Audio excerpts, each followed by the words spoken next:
नमस्कार दर्शकों, बात आज की चैनल के कार्यक्रम टॉप 10 में आपका स्वागत है। मैं हूं निपुण भार्गव और पेश है अभी तक की 10 बड़ी खबरें। सुनीता विलियम्स और बुच विल्मोर ने जून के पहले सप्ताह में स्पेस के लिए उड़ान भरी थी और अब आज उनकी वापसी हो रही है। उनका यान आज मंगलवार शाम लगभग 5:57 पर, जो भारतीय समय अनुसार कल बुधवार सुबह 3:27 पर फ्लोरिडा कोस्ट पर उतरेगा।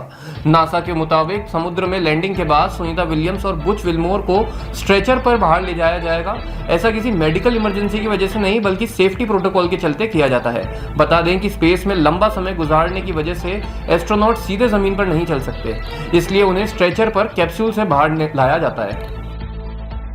अमेरिकी खुफिया विभाग की प्रमुख तुलसी गबार्ड को प्रधानमंत्री मोदी ने महाकुंभ का पवित्र जल और तुलसी की माला भेंट स्वरूप दी। मुलाकात के दौरान पीएम मोदी ने गबार्ड को महाकुंभ की संक्षिप्त जानकारी भी दी। उन्होंने गबार्ड को बताया कि इस आयोजन से करोड़ों लोगों ने त्रिवेणी संगम में डुबकी लगाई।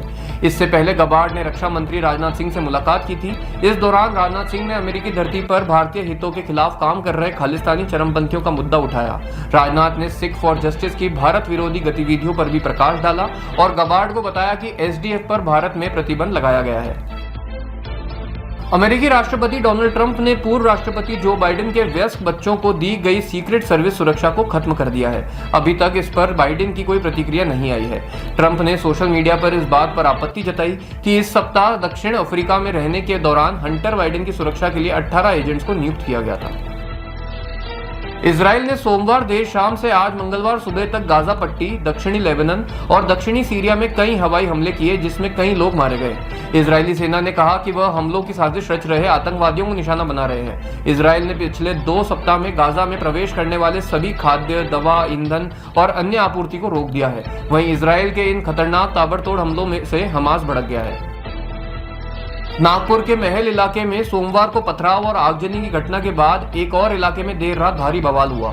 उपद्रवियों ने हंसपुरी इलाके में बीती रात कई दुकानों और घरों को निशाना बनाया और 8 से 10 गाड़ियों को आग के हवाले कर दिया। नागपुर के कई इलाकों में सोमवार शाम इस अफवाह के बाद हिंसा फैल गई थी कि औरंगजेब की कब्र को हटाने के लिए एक दक्षिणपंथी संगठन द्वारा किए गए प्रदर्शन के दौरान कुरान को जला दिया गया। मुख्यमंत्री देवेंद्र फडणवीस ने सोमवार रात शांति की अपील की और लोगों से अफवाहों पर ध्यान न देने को कहा। वहीं शहर के कई इलाकों में कर्फ्यू जारी है। राजस्थान के अलवर जिले के कटुमर पंचायत समिति में करीब 20 सरपंचों ने कांग्रेस का साथ छोड़कर भाजपा का दामन थाम लिया है, जिसके बाद कटुमर पंचायत समिति का सियासी गणित बिल्कुल बदल गया है। कटुमर विधायक रमेश खींची के नेतृत्व में सरपंचों ने प्रदेश भाजपा कार्यालय में बीजेपी की सदस्यता की शपथ ली। प्रदेश अध्यक्ष मदन राठौड़ ने सभी सरपंचों को पार्टी का दुपट्टा पहनाकर उनका स्वागत किया।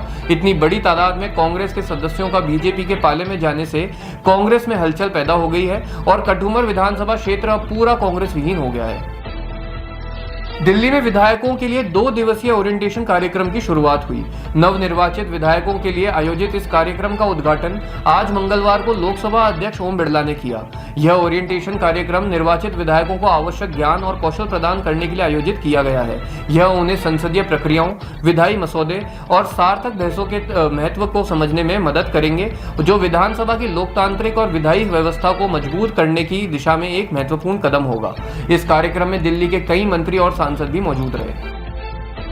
भाजपा सांसद रविशंकर प्रसाद ने राहुल गांधी की विदेशी यात्रा को राष्ट्र की सुरक्षा के लिए खतरा बताया। उन्होंने कहा कि राहुल गांधी बिना जानकारी के वियतनाम और अन्य देशों की लगातार यात्रा कर रहे हैं। राहुल ने नया साल वियतनाम में बनाया, होली भी वियतनाम में मनाई और 22 दिन उन्होंने वियतनाम में बिताए। इतना समय तो उन्होंने अपने निर्वाचन क्षेत्र रायबरेली में भी नहीं दिया।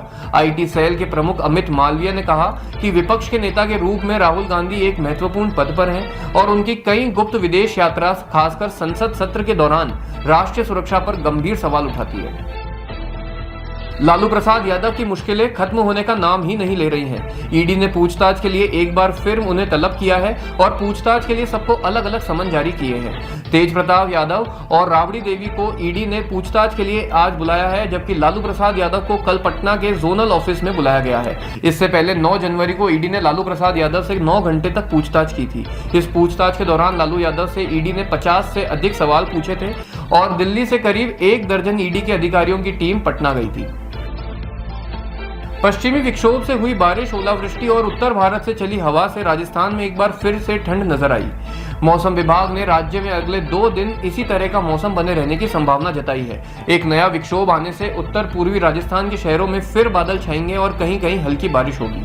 राजस्थान के कुछ शहरों में रात का तापमान 15 डिग्री सेल्सियस से नीचे और राज्य के सभी शहरों में दिन का अधिकतम तापमान 36 डिग्री सेल्सियस से नीचे दर्ज हुआ है। पिछले 24 घंटे में सबसे अधिक तापमान बाड़मेर में 35.5 डिग्री सेल्सियस दर्ज किया गया है। टॉप 10 में अभी के लिए इतना ही। अगले कार्यक्रम सुपर 30 में आपसे फिर मुलाकात होगी। तब तक के लिए बने रहिए आपके अपने चैनल बात आज की के साथ। धन्यवाद।